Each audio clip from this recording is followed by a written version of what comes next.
देखिए, बहुत सारे लोग धोलेरा में इन्वेस्टमेंट कर रहे हैं। धोलेरा की डिमांड जो है तेजी से ग्रो हो रही है। धोलेरा में बहुत सारी बड़ी बड़ी कंपनियों के नाम जुड़ रहे हैं। रिसेंटली टाटा के सेमीकंडक्टर के प्लांट का अनाउंसमेंट हुआ, जो कि लगभग 91,000 करोड़ रुपए का इन्वेस्टमेंट धोलेरा में कर रहा है। रिन्यू पावर अब लगभग बनकर तैयार हो चुका है। धोलेरा में कुल मिलाकर बहुत कुछ पॉजिटिव है।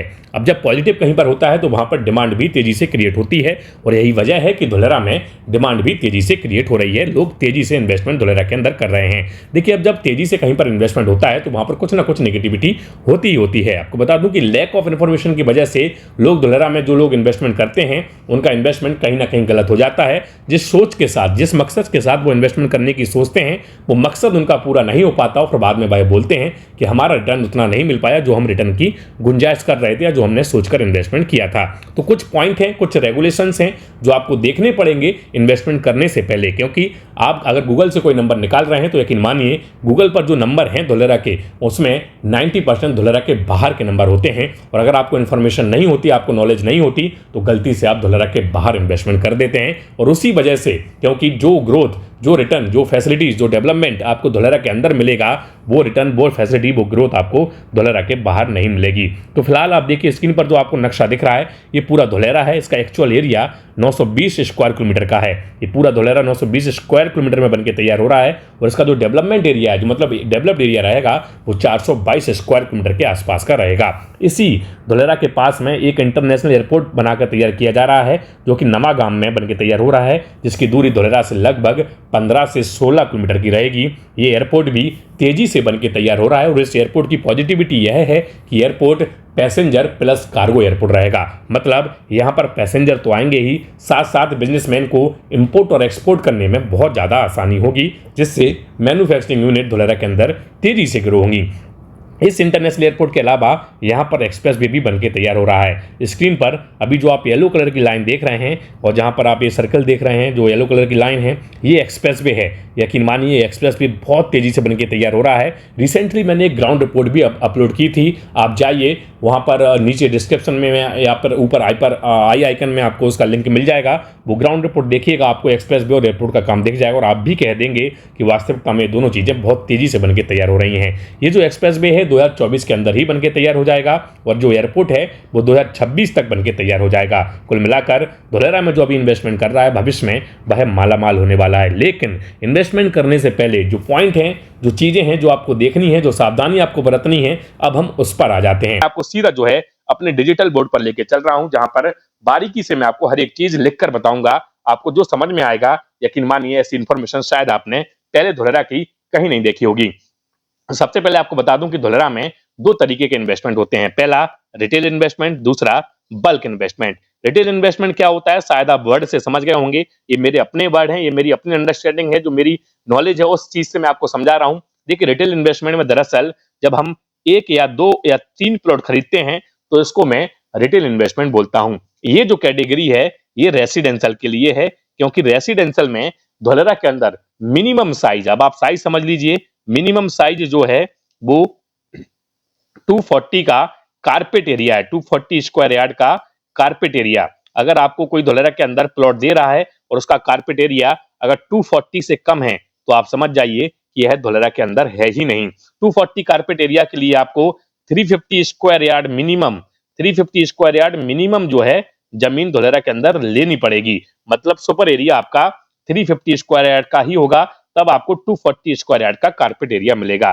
तो आप समझ जाइए कि अगर 350 स्क्वायर यार्ड का जमीन का प्लॉट का टुकड़ा है तो वो धोलेरा के अंदर हो सकता है, जिसमें आपको कारपेट एरिया जो है 240 का मिलेगा। ये सुपर एरिया हो गया, ये वाला जो है ये सुपर एरिया है और ये आपका कारपेट एरिया है। तो कारपेट एरिया के लिए सुपर एरिया आपको खरीदना पड़ेगा। अब एक तो आप समझ गए होंगे एक पॉइंट कि 240 स्क्वायर यार्ड आपको मिनिमम चाहिए ही चाहिए धोलेरा के रेसिडेंशियल प्लॉट में। इसके अलावा धोलेरा के अंदर कोई भी रोड हो, चाहे वो प्रोजेक्ट के अंदर का रोड हो, चाहे फिर वो प्रोजेक्ट के बाहर का रोड हो, मिनिमम साइज जो है वो 12 मीटर का अलाव है। मतलब रोड साइज आपको इससे कम धोलेरा के अंदर देखने को नहीं मिलेगा। तो अगर आपको कोई प्रोजेक्ट भेज रहा है व्हाट्सएप पे या फिर आगे दिखा रहा है, अगर उसका रोड साइज जो है वो 12 मीटर से कम है, तो आप समझ जाइए कि वो जो है धोलेरा के अंदर का प्रोजेक्ट है ही नहीं। इसके अलावा डॉक्यूमेंट की बात करें तो एक ही डॉक्यूमेंट, सबसे इंपॉर्टेंट डॉक्यूमेंट मैं आपको बताऊंगा कि अगर रेरा उसके पास है, रेरा अगर उसके पास है, तो आप समझ जाइए कि ये धुलेरा के अंदर का प्रोजेक्ट है। अगर रेरा नहीं है तो आप समझ जाइए कि ये जो है धुलेरा के अंदर का प्रोजेक्ट है ही नहीं, क्योंकि धुलेरा के अंदर आपको रेरा की जरूरत पड़ेगी ही, बिना रेरा के आपकी रजिस्ट्री नहीं हो पाएगी। तो मैंने आपको 3 पॉइंट बताए हैं, मेन इंपॉर्टेंट पॉइंट हैं। पहला, साइज 240 स्क्वायर यार्ड का कारपेट एरिया होना चाहिए, उसके लिए 350 स्क्वायर यार्ड एरिया आपको लेना पड़ेगा। रजिस्ट्री आपकी इतने की ही होगी, रजिस्ट्री जो होगी आपकी वो 350 की होगी। भविष्य में अगर आप रीसेल करेंगे तो 350 ही करेंगे, लेकिन कारपेट एरिया आपका 240 मिलेगा। जिस तरीके से सुपर एरिया बढ़ेगा उस तरीके से आपका कारपेट एरिया भी बढ़ेगा। रोड साइज मैंने आपको बता दिया कि 12 मीटर से नीचे का रोड साइज धुलेरा के अंदर नहीं अलाउ है। तो 12 मीटर से अगर कोई छोटा प्लॉट है तो आप समझ जाइए, छोटा रोड है तो आप समझ जाइए कि वो धुलेरा के बाहर का प्रोजेक्ट है, धुलेरा के अंदर का नहीं है। डॉक्यूमेंट मैंने आपको बता दिया कि इंपॉर्टेंट डॉक्यूमेंट जो है वो रेरा है। रेरा सबसे पहले देखिए, रेरा के बिना कोई भी इन्वेस्टमेंट धुलेरा के अंदर मत कीजिए। ये तो हो गया रिटेल का। अब रिटेल का इंपॉर्टेंट चीज, सबसे बड़ी चीज, बजट, कि रिटेल में मिनिमम कितने का बजट होना चाहिए, रिटेल में हमें मिनिमम जो है कितने पैसे डालने पड़ सकते हैं। तो बजट की मैं आपको बता दूं बात कि भाई बजट जो है, अगर आप धुलेरा के अंदर रिटेल का रेरा का प्लॉट लेने जाएंगे तो पर स्क्वायर यार्ड की अगर मैं आपको प्राइस बताऊं, पर स्क्वायर यार्ड जो है लमसम आपका मिनिमम से मिनिमम जो है लगभग 12 से 13 हजार रुपए पर स्क्वायर यार्ड का रेट रहेगा। 12 से 13 हजार रुपए, 12 से 13 हजार रुपए पर स्क्वायर यार्ड का मिनिमम रेट धुलेरा के अंदर आपको रेरा के प्लॉट में देखने को मिलेगा। तो ये रेट अभी कम है, आने वाले समय में यह रेट और बढ़ने वाला है। ओवरऑल अगर हम बजट की बात करें तो लगभग 40 से 50 लाख रुपए, 40 से 50 लाख रुपए आपको धुलेरा के अंदर बजट के लिए चाहिए ही चाहिए हैं। तब एक रिटेल का प्लॉट, रेरा का प्लॉट आप जो है धुलेरा के अंदर ले सकते हैं। टोटल 40 से 50 लाख रुपए आपको चाहिए चाहिए हैं। अब हम आते हैं बल्क इन्वेस्टमेंट में। बल्क इन्वेस्टमेंट क्या होता है, आपको बता दूं कि वो इन्वेस्टमेंट जिसमें बड़ी लैंड हम खरीदते हैं। बड़ी लैंड इन द सेंस कि जिसमें हमने 240 स्क्वायर यार्ड के कारपेट एरिया से बड़ा प्लॉट ले लिया या 350 स्क्वायर यार्ड से बड़ा प्लॉट ले लिया, तो वो बल्क में आ जाता है। बल्क में मिनिमम साइज में आपको बता दूं जो लोग अमूमन खरीदते हैं, हालांकि ये कोई क्राइटेरिया नहीं है, वो रिटेल का क्राइटेरिया था, बल्क में कोई क्राइटेरिया नहीं होता है बल्क में। लेकिन मिनिमम साइज मेरे हिसाब से 3000 स्क्वायर यार्ड से ज्यादा की जो लैंड होती है वो होती है बल्क में, वो बल्क में होती है। इसमें आपको प्राइस में भी कंसेशन देखने को मिलता है। बल्क में क्या चीजें हैं जो आपको देखनी पड़ सकती हैं। पहला, बल्क में अगर आप ले रहे हैं तो जो है टीपी मैप में अपना लोकेशन देख लीजिए कि आपको जो लैंड किसी भी डेवलपर ने, किसी भी व्यक्ति ने दी है उसकी क्या लोकेशन है। दूसरा, आप उसका विलेज देखिए कि जो बल्क लैंड आपको दी है वो 22 गांव में से कहां पर पड़ती है एग्जैक्टली, वो कौन सी लोकेशन में पड़ती है, कौन सी फेज में आती है, कौन से विलेज में आती है, वो भी आपको देखना पड़ेगा। तीसरा, अगर आप बल्क में इन्वेस्टमेंट कर रहे हैं तो आपको यह देखना पड़ेगा कि वो जो लैंड है वो एनए है या फिर विदाउट एनए है, क्योंकि एनए और विदाउट एनए में जमीन आसमान का फर्क है। क्योंकि कई सारी जमीनें ऐसी हैं जो एनए हो चुकी हैं, कई सारी जमीन ऐसी हैं जो एनए नहीं हुई हैं। एनए का मतलब है नॉन एग्रीकल्चर जमीन। अगर डाइवर्ट जमीन नहीं होगी तो आपको दिक्कत हो सकती है। चौथा, और जो इंपॉर्टेंट पॉइंट है, क्योंकि इसमें कोई रेरा नहीं होता, बल्क लैंड में कोई भी रेरा नहीं होता, इसमें ना तो प्लान पास होता है,